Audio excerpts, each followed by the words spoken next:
Jaya Radha Madhava Kunja Bihari.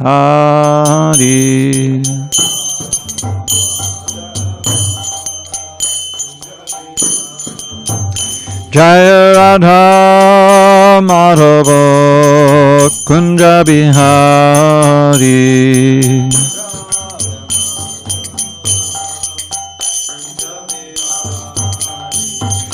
Gopi Jana Vallabha Girivaradhari.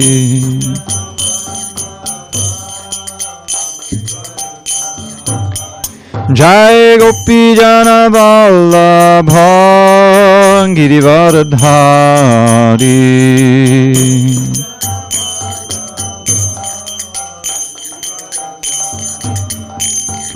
Yashodanandana Bhajana Ranjana.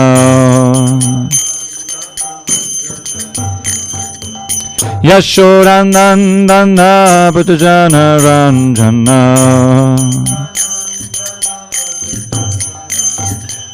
Yamuna Tira Vanachari.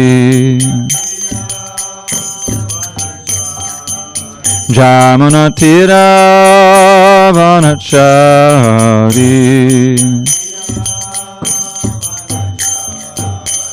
Jaya Radha Madhava Kunja Bihari.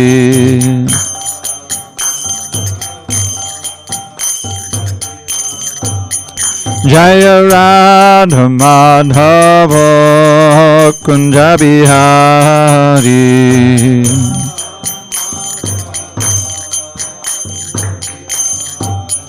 Jaya Radha Madhava Kunja Bihari.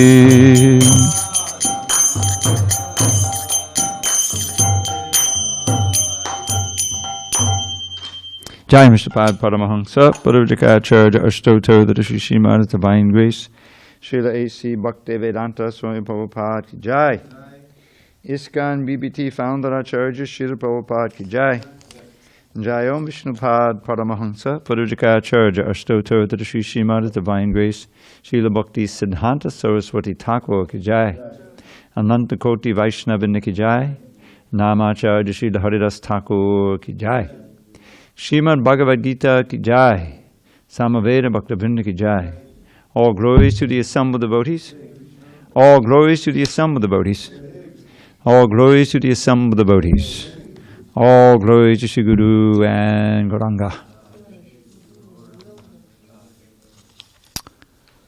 Okay, there you are. Where's Daniel these days?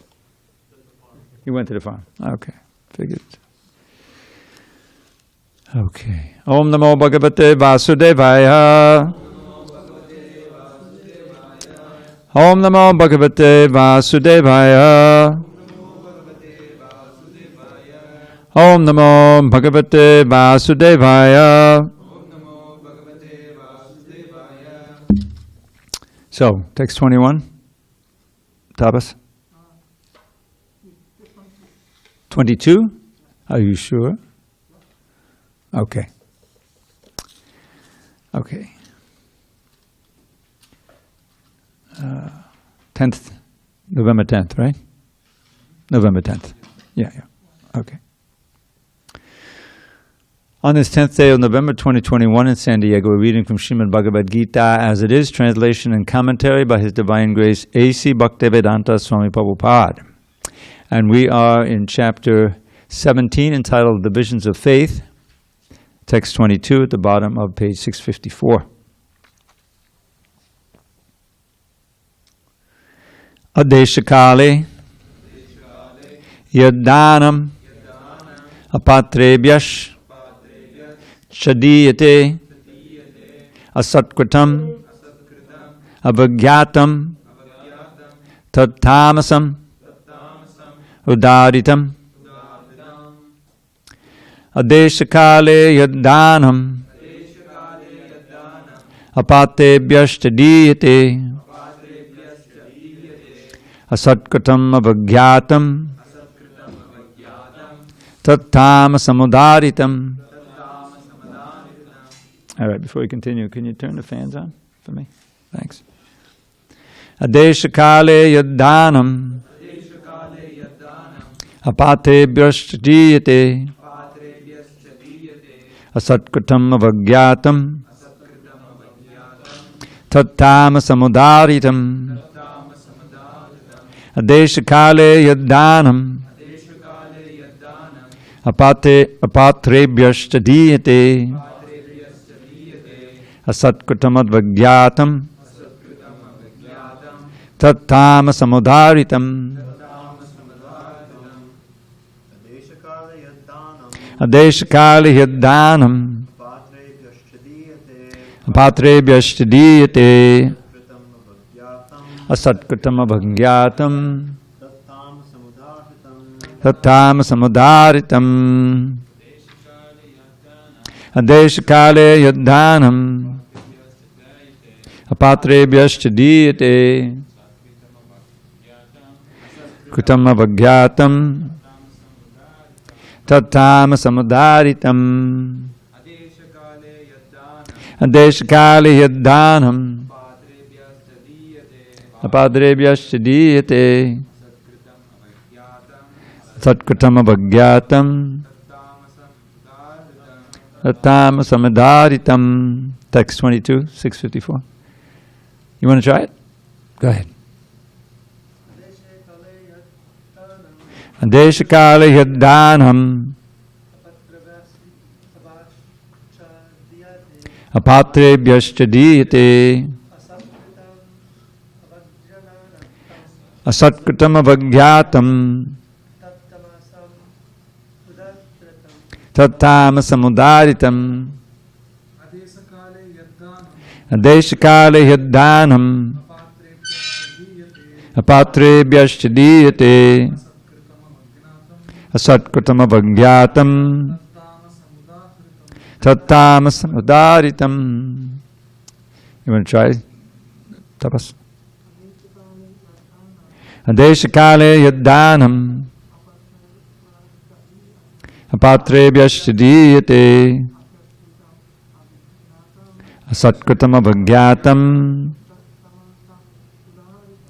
tattam samudaritam. Zoom land. Adeshakale yaddanam apatrebhyascha diyate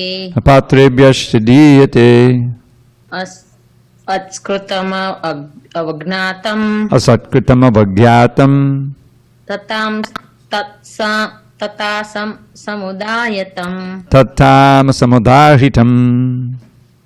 Anyone else? Adeshakale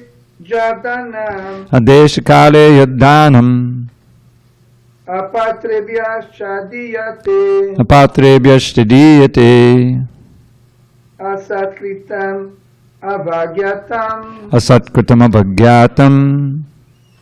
tattam udaritam. tattam samudaritam. Adeshakale yaddanam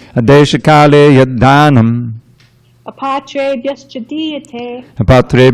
diyate asatkutam avagyatam tattam samudaritam. Adesha at an unpurified place, kale and unpurified time. Yet that which danam, charity, apatrebhya, to unworthy persons, cha also diyate is given, asatkutam without respect, abhagyatam without proper attention, tat that tamasam in the mode of darkness, udharitam is said to be. Translation. And charity performed at an impure place, at an improper time, to unworthy persons, or without proper attention and respect, is said to be in the mode of ignorance. Purport. Contributions for indulgence in intoxication and gambling are not encouraged here. That sort of contribution is in the mode of ignorance. Such charity is not beneficial. Rather, sinful persons are encouraged. Similarly, if a person gives charity to a suitable person but without respect and without attention, that sort of charity is also said to be in the mode of darkness. Om Jnana Timirandasya Jnanandana Shalakaya Chakshur Unmilitam Mena Tasmai Shri Gurave Namaha. I was born in the darkness of ignorance, but my spiritual master, Srila Prabhupada, opened my eyes with the torchlight of knowledge. I offer my humble obeisance unto him and to all members of Sri Parampara. So, this is the last of the verses describing charity or dana. Just read the translation to the Goodness and Passion versions. Charity given out of duty, without expectation of return, at the proper time and place, and to a worthy person, is considered to be in the mode of goodness. But charity performed with the expectation of some return, or with a desire for fruited results, or in a grudging mood, is said to be charity in the mode of passion. And then we have today's verse.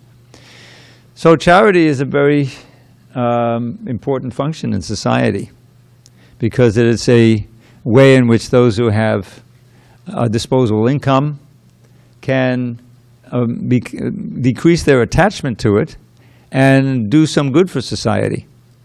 And when it's directed obviously toward serving Krishna, it becomes an important part of devotional service. We find in the pastimes of the Goswamis. Now the 6 Goswamis were living as simply as possible. They had no disposable income, or income of any kind, really. And yet they were so pure and so attractive that they attracted some wealthy Vaishnavas, businessmen. Most famously Sanatana Goswami with, I don't know his name, but the salt merchant, who, I always connect that with the pastime where he has his little deity that he's carrying around his neck, and he's offering him some dry chapati, and Krishna, comes to him and complains that at least offer me some salt, and he says, I have no salt. I'm thinking beggar. So a whole boat of salt comes in the salt merchant, and was foundering some in the Yamuna River, some storm or something, and Sanatana Goswami was able to guide him to safe port. And so he was very thankful, and he wanted to offer something to Sanatana. So he said, okay, so you donate to building a temple. It was the first of the temples of the Goswamis, Madan Mohan temple. And thereafter, other wealthy gentlemen, they donated to build Govinda temple and all the other temples. So this is the greatest kind of charity, dana, because it's for the benefit of everyone, including one who gives it. It's certainly given to the most worthy person, it's given with respect, and it's given for this transcendental purpose. And it decreases the material fever. In other words, there's always a danger of those who have the capacity to collect money and to build up, big capitalists, that they'll go down more and more that path of greed and hard-heartedness that sometimes often accompanies accumulation of great amounts of wealth. So the need for elaborate temples with great deity worship, which often is expensive, is a great outlet for those who are pious and want to counteract, if you will, some of the sinful activities or borderline activities they have performed for gaining their wealth. And it often you'll find some of the greatest devotees are like that. The kings, like King Prataparuja, who was a great devotee of Lord Chaitanya and was willing to give everything. So that's transcendental charity. But even charity in the mode of goodness is much better, given out of duty without expectation of return, proper time and place, to a worthy person, charity in the mode of goodness. So as in many things in the mode of goodness, they stand as like platforms upon which you can then move to the transcendental stage. You know what I'm saying? In other words, you find that Krishna consciousness begins with really doing something for Krishna, chanting the holy name, developing faith in the Lord, and then doing something practical. Right? If you join the temple, there's always something to do, so that your senses and your mind and everything are engaged.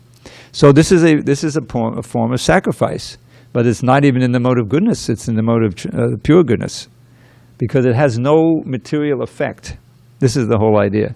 Even in the mode of goodness, you may be doing it selflessly, but there's some thought that, oh, I'll get some piety from this, and this will help me to go to heaven. At least I'll, benefit in this life and for the future life. So there's a certain amount of a tinge, or maybe more, of calculation involved. But real charity is given, when given to the Lord, it's a kind of sacrifice. Yagyartat kamanoni lokoyam karma bandhana in the 3rd chapter is all about karma, yoga, acting in such a way that your fruit of your activity is given to the Lord, and you don't expect anything in return. All that you expect is that you become more purified and you'll develop your attraction for Krishna. You see? So that's the idea in charity. And then we have, the most charitable person. This word dana, right? Danam. Namo maha vadanyaya. Vadanyaya means charitable. Lord Chaitanya is the most charitable of all avatars, because he's freely giving that which is most valuable in all creation, which is pure love for Krishna. Namo mahavadanyaya Krishna prema padayate. Daya means to give, giving out freely. And he's making it available to everybody by the simple process of chanting the holy name without offense. We know that it's not so easy to chant without offense, but it's certainly easier than what Krishna describes in the 6th chapter, going alone to the Himalayas and meditating and all of these things. So Lord Chaitanya is the most munificent, and he wants us to take that wealth and also give it out to others, because there's no limit to it. There's a wonderful chapter in the 7th chapter of Adi Leela describing the Panchatattva, how they broke open the treasure house of love of God and they just started distributing it everywhere, to everyone, by chanting and dancing and spreading Krishna consciousness. So the mood of this movement is actually there in the Chaitanya Charitamrita, in that 7th chapter. Lord Prabhupada had us print that 7th chapter of Adi Leela first, before any other chapter of this Chaitanya Charitamrita. And he put so much wonderful, it has several, for 2 reasons. One is it perfectly characterizes the mood of the Sankirtan movement, which is this giving. You go out, you perform a sacrifice, takes you time, But the wonderful thing about the sacrifice is that you become joyful doing it. You don't feel like you really sacrificed anything. It's not it's a special kind of sacrifice.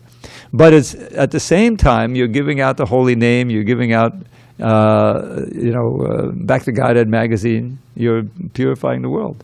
And that's what you read about in the 7th chapter. And it contains a wonderful refutation of Mayavad philosophy, which was a great battle that's to this day still going on, especially in India, formal Mayavad philosophy. And because it has a description of Lord Chaitanya's meeting with Prakashananda Saraswati in that whole event. So this is I think this is the end of Krishna's description here of the different items in different modes of nature. And now he's going to go for the rest of this chapter describing Om Tat Sat and the importance of those syllables and how it sanctifies whatever we do. Okay, any questions on this section of the Gita? Hare Krishna, Prabhu. Go ahead. Several questions. Okay. You go first, Dhanavar. No, you go, Mataji. You go first. Okay, thank you very much, Dhanavar Mataji. So my question is, since charity without proper attention and respect is in the mode of ignorance, and in a grudging mood is in the mode of passion, if someone gives charity to the devotees in one of those moods, is it in passion or ignorance? And if so, should they better not do it? Or is it because it's going to a Krishna conscious reason that it's okay? It's definitely okay. It's not the, there's a certain amount of purification that still needs to take place. But the very act of giving for the cause of the Sankirtan movement, for Krishna consciousness, is so purifying that it will counteract, to a large degree. I mean, the thing is, it depends how grudging it is, and so forth. But really, it's just like chanting Hare Krishna. We're enjoying. Doesn't matter how you chant. You can chant out of mocking. You can chant out of accident, whatever, while slipping, falling down, you chant, but still it has its effect. Still it has a tremendous effect. You get rid of so many lifetimes of karma, and it makes it's a huge step toward a auspicious life. Just one utterance of the holy name. So that holds true for any kind of service. There's something called a gyata sukriti, where you do some service unknowingly, but it still counts. And the result, if that's all you do in one lifetime, then the next lifetime you'll, again be exposed to devotional service, and that time it may actually take, and you become a devotee. So the same thing holds true for the giving of a charity, even unknowingly, to a devotee, or grudgingly. We've had cases where devotees go out and they're distributing books, and finally the person says, "Okay, let me get rid of this person," and they give a donation, and they get the book, and then they become a devotee. Well, sometimes it happens like that. But the point is, it's all on the side of auspiciousness. It doesn't have as obvious immediate effect as charity, and someone is very joyfully gives it and takes the book and reads it cover to cover and becomes a devotee. There's two spectrums there, but it's all auspicious if it's genuinely done and the Lakshmi is actually used for Krishna service. So that's the idea there. Thank you very much. Dhanabari? Yes, Hare Krishna, Prabhu.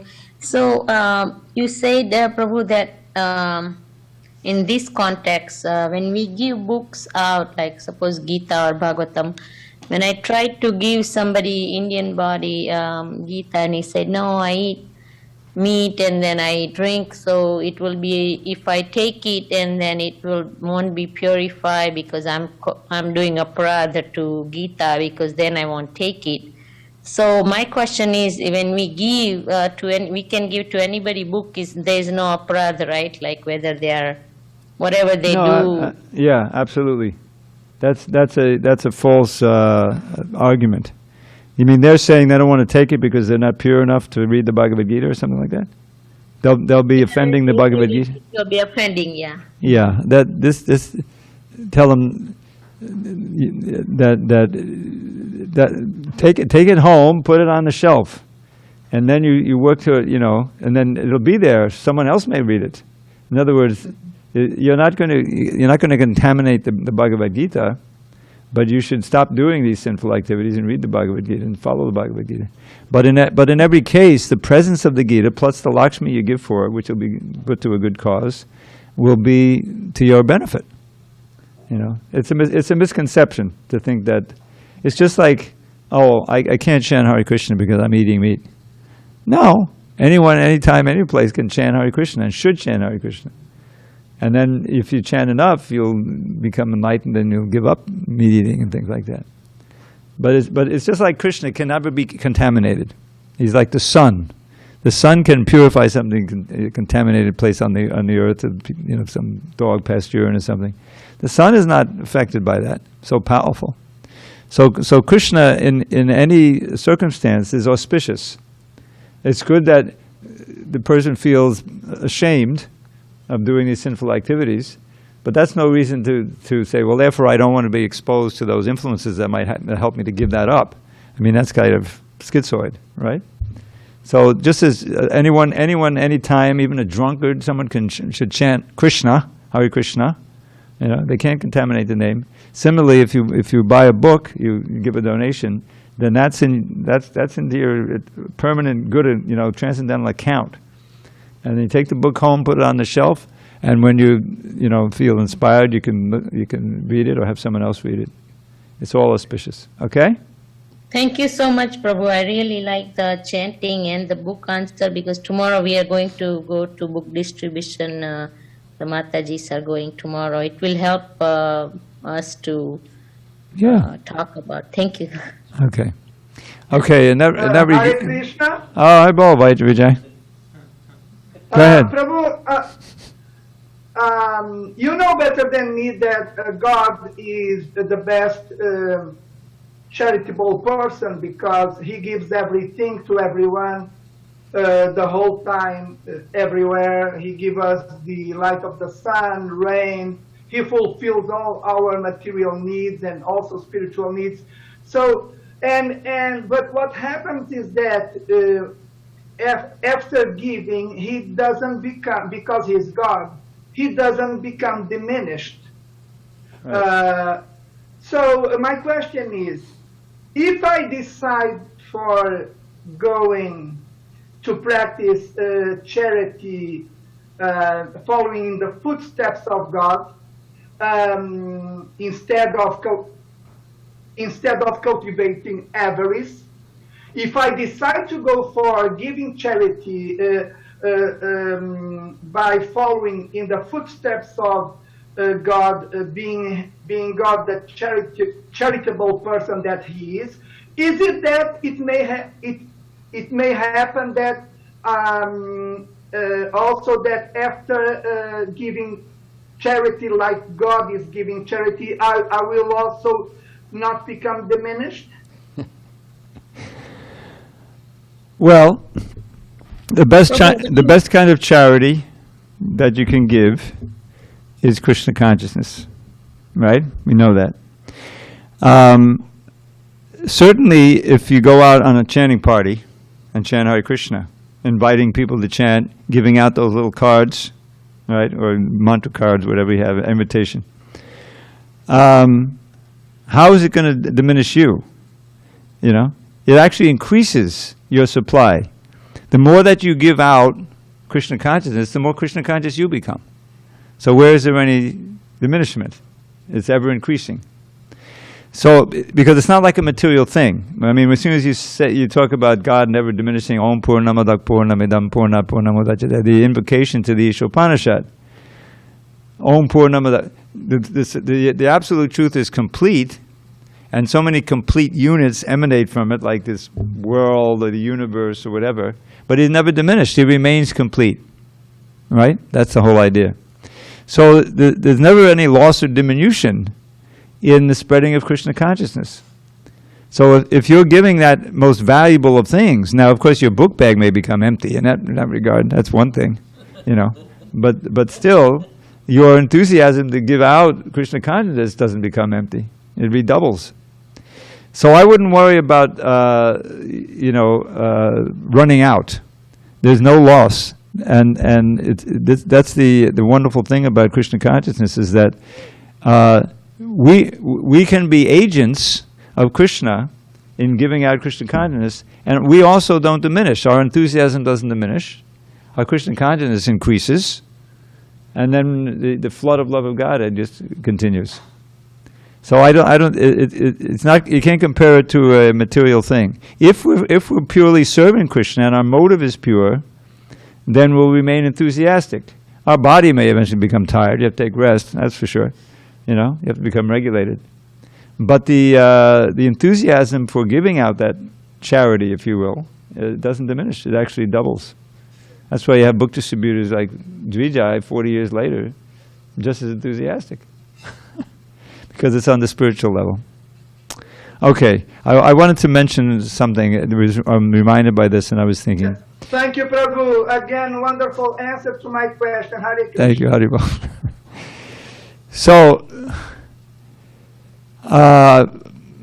today I was like many of us, remembering Rajendrananda Prabhu, and I highly recommend to go to YouTube and key in Rajendranandana, because there's some wonderful clips of him speaking Mayapur and Parakram. The Parakram.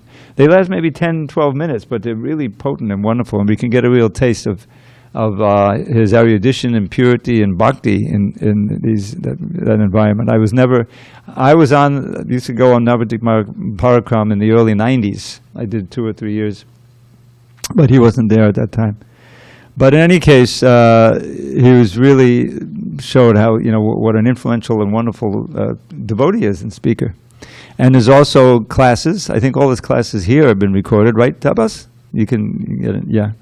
And they're all wonderful, But there's several instances I had of association with him, which probably no one knows about because it was just me and him.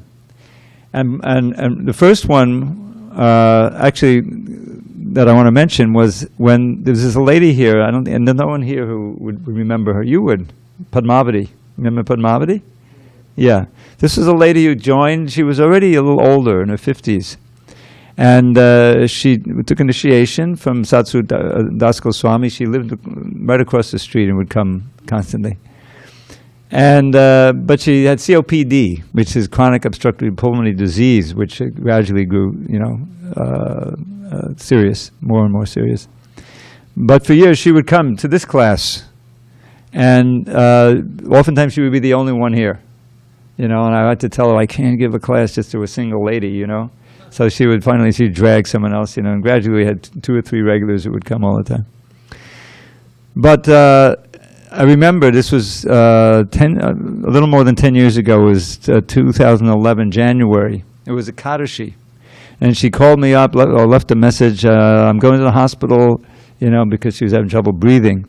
And it turned out to be the end for her. She didn't pass right away, but she was in the hospital and it was understood she wasn't going to survive. So she was able to she had 1 daughter and 2 sons who were scattered around the country. They came flying in. And Rajendranandana, it happened to be the time of the year when he would spend time here after his big push in Christmas, and he would go selling things, and then he would go to Mayapur for several months after that. But this was the interim. And so he was here, and he went with me to the hospital. She called me up. This is it, I got to go to the hospital. This looks like the end. So it was a Kadashi, and we both went there to the hospital bed, and we started chanting Hare Krishna. She was on the machine and everything. And also was there, I think they came a few minutes after us, was this other lady who you remember, Brajavadu. This is a lady who spent 40 years here in this yatra. She was 99, when she departed. You remember? And this was she was Ladli. Mahabharata's wife was taking care of her, And she was already, quite frail and everything, so she came with Ladli. They were also chanting with us around the bed. And then Brajavadu had some medical thing, and she had to leave, so it was just me and Rajendranandana. And it was like a disappearance tune. It's Prabhupada's basic tune. Hare Krishna, Krishna Krishna, Hare Hare. You'll hear it sometimes. That's the tune generally you use. It's very peaceful and, So what happened was that the daughter came in, because it was time. They said, well, okay, we're going to let her go. They're going to tell the doctors to pull the plug, so to speak. And so they didn't want us chanting. And I tried to explain to them, well, it's really auspicious if they're chanting, but they didn't want to hear about it. They weren't devotees. Now, what are you going to do? So we went to a little waiting room, me and Rajendranandana. We were there for about 15 minutes when one of the sons came in and said, we need you back in the room. And we went there, and they explained that she was hanging on. She wouldn't go, She was trying to, because she wanted to hear the holy name. So we started singing again, and within 2 minutes, she let go. And she had this very peaceful look on her face. She was there. So that was one wonderful experience I had with Rajendranandana. And another one was the similar situation. You remember Radhanath Das, not Swami, Radhanath Das, who was an amazing devotee who was distributing books for years in a wheelchair, And he had some progressive disease. And gradually he became, he had to go to the hospital. And really, they intubated, so he couldn't speak. He was on a breathing machine. And Rajendranandana, he was in town, and he would spend hours with him. How could you communicate? They gave him a little tablet with an alphabet on it, and he would point to letters and gradually speak out, and then he would converse with Rajendranandana. And he was staying by his bedside for hours at a time, and giving him company. And finally, the time came, where they said, well, we're going to, we got to take you off the intubation, so you can speak, but you got to be on a breathing machine now. And that means that you can't take care of yourself. You got to be in a facility and everything. No, forget it. I don't want to do that, because he had a measure of independence, and so he decided to leave, just like Rajendranandana really decided to leave. He stopped eating. And so they wanted me to chant. For some reason, they liked me to chant at the end. And so he wanted to do it on a Friday. And I said, no, I'm leaving for the Lachua on Friday. Okay, we'll do it on Thursday then. So they decided to, and we all gathered in the room, and Vijayendrananda was there, and many of his other, friends, and we were all in the room chanting Hare Krishna. So I was just thinking, this is just one example of Vijayendrananda Prabhu's wonderful care for devotees. I also remember he went up to see Yudhishthir, big Yudhishthir. He used to be here. He was running the Bhakti Vriksha that we had for many years. Then he got Lyme disease, a serious Lyme disease, and so he's kind of invalid. And they live up near the farm now, Escondido. So he went up there to visit him and be there on one holiday, and he went to see Madhusudan. His wife had an operation, So was very caring for devotees. And I didn't know, because I hadn't been in Mayapur, as I mentioned, for years. But he was very well known there and very beloved. And you can hear that if you go on and you just key in his name. You see some of them are his speeches on the Navadvip Mayapur Parakram that they have every year before Gaur Purnima. And he is so eloquent and so knowledgeable of the places and the pastimes there, And he was really a very rare soul, wonderful, wonderful devotee. I just wanted to share that with you. Because, this idea of dana, of giving, is central to our philosophy. And you're supposed to give everything to Krishna, just not hold anything back. And the more that you give, the more that you actually get in terms of the transcendental value of prema. Prema, it's called prema dana, the treasure of love of Godhead. Okay, so we have time. We'll proceed to enter into the last portion of this chapter. Text 23. Om Tat Sadadinirdesho Brahmanas Trivadhasmataha Brahmanastena Vedascha Yagyascha Vihitapura. From the beginning of creation, the three words Om Tat Sat were used to indicate the supreme absolute truth. These three symbolic representations were used by Brahmins while chanting the hymns of the Vedas and during sacrifices for the satisfaction of the Supreme. Purport. It has been explained that penance, sacrifice, charity, and foods are divided into three categories, the modes of goodness, passion, and ignorance. But whether first class, second class, or third class, they are all contaminated by the material modes of nature. When they are aimed at the Supreme, Om Tat Sat, the Supreme Personality of Godhead, the Eternal, they become means for spiritual elevation. In the scriptural injunctions, such an objective is indicated. These three words, Om Tat Sat, particularly indicate the absolute truth, the Supreme Personality of Godhead. In the Vedic hymns, the word Om is always found. One who acts without following the regulations of the scriptures will not attain the absolute truth. He will get some temporary result, but not the ultimate end of life. The conclusion is that the performance of charity, sacrifice, and penance must be done in the mode of goodness. Performed in the mode of passion or ignorance, they are certainly inferior in quality. The three words Om Tat Sat are uttered in conjunction with the holy name of the Supreme Lord. For example, Om Tat Vishnu. Whenever a Vedic hymn or the holy name of the Supreme Lord is uttered, Om is added. This is the indication of Vedic literature. These three words are taken from Vedic hymns. Om It Ye Tad Brahmano Nedishtam Nama indicates the first goal. Then Tattvam Asi, Chandogya Upanishad 687, indicates the second goal. And Sad Eva Saumya, Chandogya Upanishad 621, indicates the third goal. Combined, they become Om Tat Sat. Formerly, when Brahma, the first created living entity, performed sacrifices, he indicated by these three words the Supreme Personality of Godhead. Therefore, the same principle has always been followed by disciplic succession. So this hymn has great significance. Bhagavad Gita recommends, therefore, that any work done should be done for Om Tat Sat, or for the Supreme Personality of Godhead. When one performs penance, charity, and sacrifice with these three words, he is acting in Krishna consciousness. Krishna consciousness is a scientific execution of transcendental activities which enables one to return home back to Godhead. There is no loss of energy in acting in such a transcendental way. So, Om Tat Sat. Om appears several times in the Bhagavad Gita. Omkar. Krishna identifies himself with Omkar.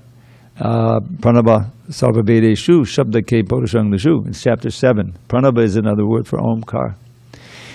In the Adi Leela, I forget what chapter it is, but there's an amazing explanation of Om, A-U-M, it's a combination of letters, in terms of Krishna consciousness. This is, I think, coming from Jiva Goswami. The A is Krishna, the U is Radha, and the M is living entity. And you combine them all together and you get Om. So we can, directly remember that when we chant Om. Of course we chant Om all the time. Nama Om Vishnu Padaya Krishna Pasaya. They probably refer to Om Tad Vishnu. That's one mantra that they chant on the altar all the time. Om Tad Vishnu Paramam Padang Sada Pashanti Suyaro Devivachakshadatatam. But generally speaking, we don't emphasize Om. Prabhupada was asked about Om because it was very, well known in the early days in 26 Second Avenue. And he said, Hare Krishna mantra includes Om. You don't lose anything if you don't chant Om, if you chant Hare Krishna. And the problem with Om is that it has an impersonal tinge to it, and that it's identified with impersonal meditation. I remember when I was first practicing yoga, and this was a group where we did a little of everything. And so we did our, hatha yoga, and we did our little pranayama, and then we did our chanting, and then we did our meditation. Well, the chanting, they had, Hare Krishna was part of it. You chant a few Hare Krishnas and Om Namo Shivaya and a couple of others. And then you had to meditate. Well, you had to pick some mantra. So I said, well, what else am I going to pick? Om. That's the most famous. So I tried meditating on Om, and it was not easy. I couldn't concentrate on Om very, very good.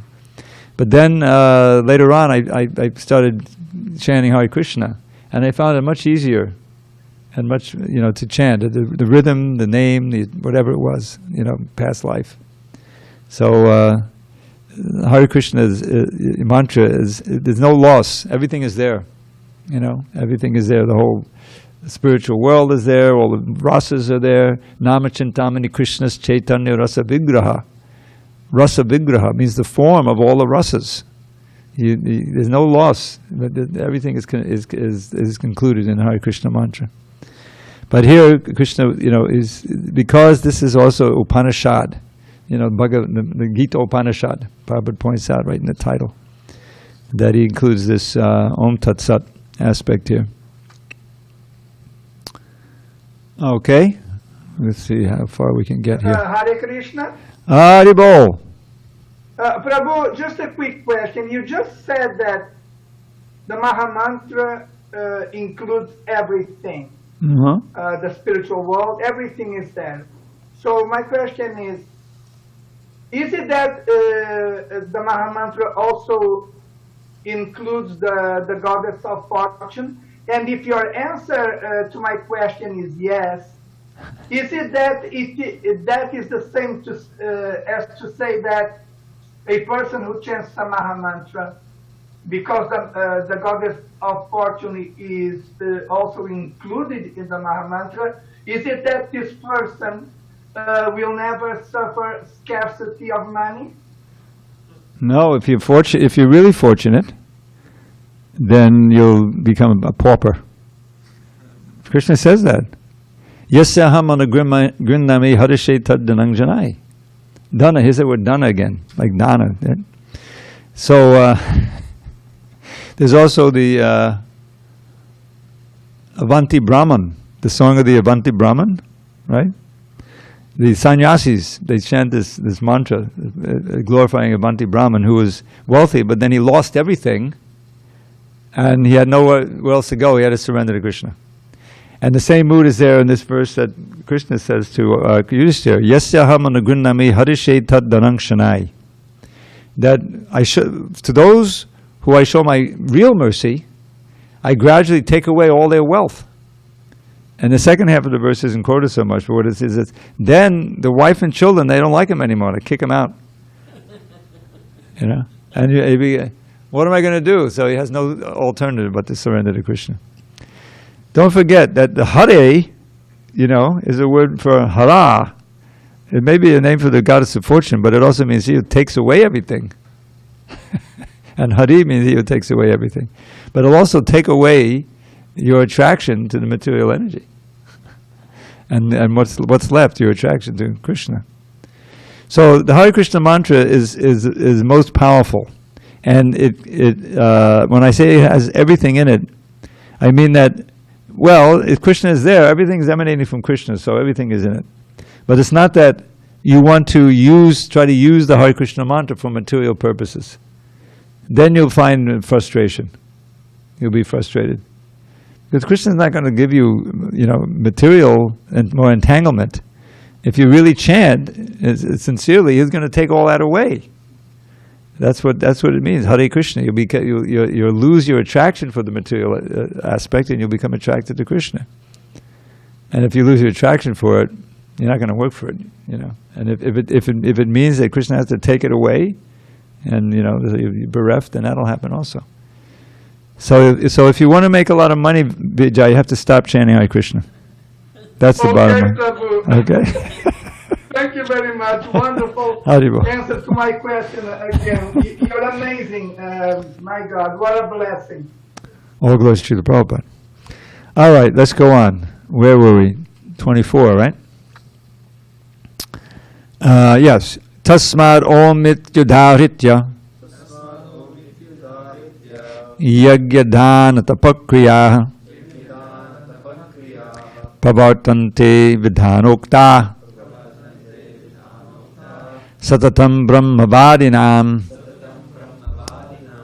Therefore, transcendentalists undertaking performances of sacrifice, charity, and penance in accordance with scriptural regulations begin always with Om to attain the Supreme.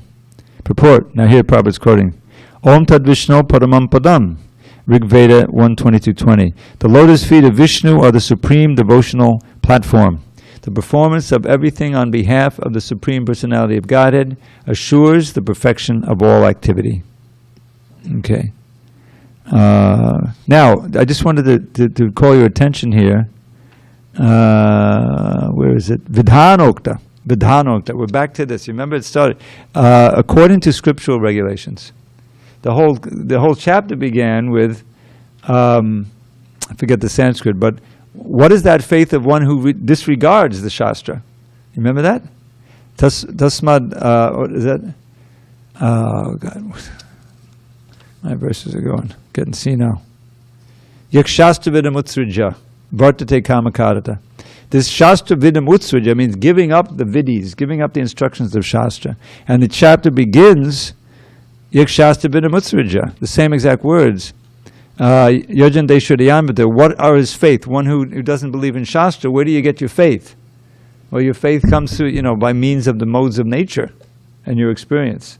You can have faith in any kind of old thing, So here, that one who undertakes performance of sacrifice, charity, and penance in accordance with scriptural regulations begins with Om. In other words, their aim is for the supreme, for the transcendental goal. If you're actually following genuine Shastra, that's the whole idea. All right, let's go on.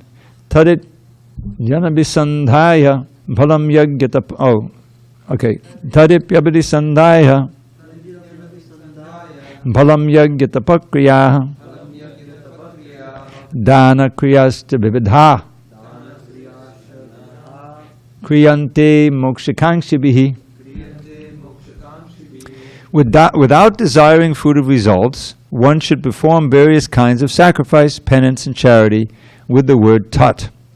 The purpose of such transcendental activities is to get free from material entanglement. Purport. To be elevated to the spiritual position, one should not act for any material gain. Acts should be performed for the ultimate gain of being transferred to the spiritual kingdom, back to home, back to Godhead. So tat means that. That means what? The Supreme Personality of Godhead.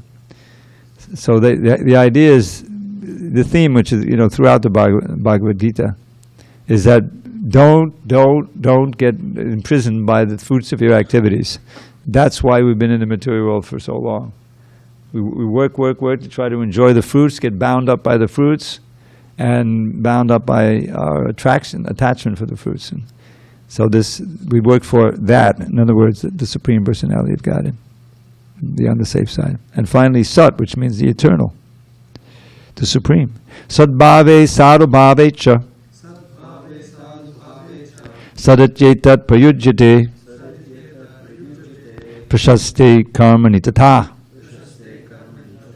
satchabda partayujyate yagye tapasi dane cha sthiti sad iti chocyate karmachaiva tadartiyam saditye bhavidiyate. The absolute truth is the objective of devotional sacrifice, and it is indicated by the word sat. The performer of such sacrifice is also called sat, as are all the works of sacrifice, penance, and charity, which, true to the absolute nature, are performed to please the Supreme Person, O Son of Pita. Purport. The words prashaste karmani, or prescribed duties, indicate that there are many activities prescribed in the Vedic literature which are purificatory processes, beginning from the time of conception up to the end of one's life. Such purificatory processes are adopted for the ultimate liberation of the living entity. In all such activities, it is recommended that one vibrate Om Tat Sat. The words Sadbhave and Sarubhave indicate the transcendental situation. Acting in Krishna consciousness is called sattva, and one who is fully conscious of the activities of Krishna consciousness is called a sadhu. In the Srimad Bhagavatam 3.25.25, it is said that the transcendental subject matter becomes clear in the association of devotees. Satam prasangan mama virya sambhida. The words used are satam prasangat. Without good association, one cannot achieve transcendental knowledge. When initiating a person or offering the sacred thread, one vibrates the words Om Tat Sat. Similarly, in all kinds of performance of yajna, the object is the Supreme, Om Tat Sat. The word Tad Artiyam further means offering service to anything which represents the Supreme, including such service as cooking and helping in the Lord's temple, or any other kind of work for broadcasting the glories of the Lord. These supreme words, Om Tat Sat, are thus used in many ways to perform all activities and make everything complete. All right, we won't be able to finish the chapter tonight. But clearly the thrust of all of this is that whatever we do, he's talking about these sacrifice, penance, and charity, it has to be sanctified by being in line with the Shastra, the words of the superiors, and with the motivation of pleasing Krishna, pleasing God and his devotees. That's the bottom line in Krishna consciousness. And the purification of the consciousness by which one can act in this way takes part chiefly by the sound vibration, by Hare Krishna mantra, all of these verses we're chanting, hearing the words of the pure devotee. This is how we develop the will to act in the way that is always for our purification. And it's not easy because we've been, the atmosphere, we're living in the Kali Yuga, and we have a background in this life and previous lives of acting in the modes of nature. So that's what sadhana is for, but we should know that we have the most powerful process at our hands, and we have all the great acharyas are there to help us. And so we should take advantage of the time that we have to gain purity, understand the Bhagavad Gita as it is, and we're going to be entering into the concluding chapter soon, next week. Can I ask a quick question about Om Tat Sat? So we use it, and practically we have to use in order to any good work we are doing, or just if you want to finish it in a good way spiritually, we Yeah. say Om Tat Sat. If you're not going to say Hare Krishna, then do Om Tat Sat. But basically, if we keep just chanting the holy name and the Panchatattva mantra and the other things, then we'll be fine. But where it's when we are doing some formal worship on the altar and it's integrated into the mantras that you have to chant, then we'll use it. But I wouldn't worry about it too much. Okay. Keep chanting Thank you Hare so Krishna. much. All Hare glories to Srila Prabhupada. Hari Hari Bol. Mhm.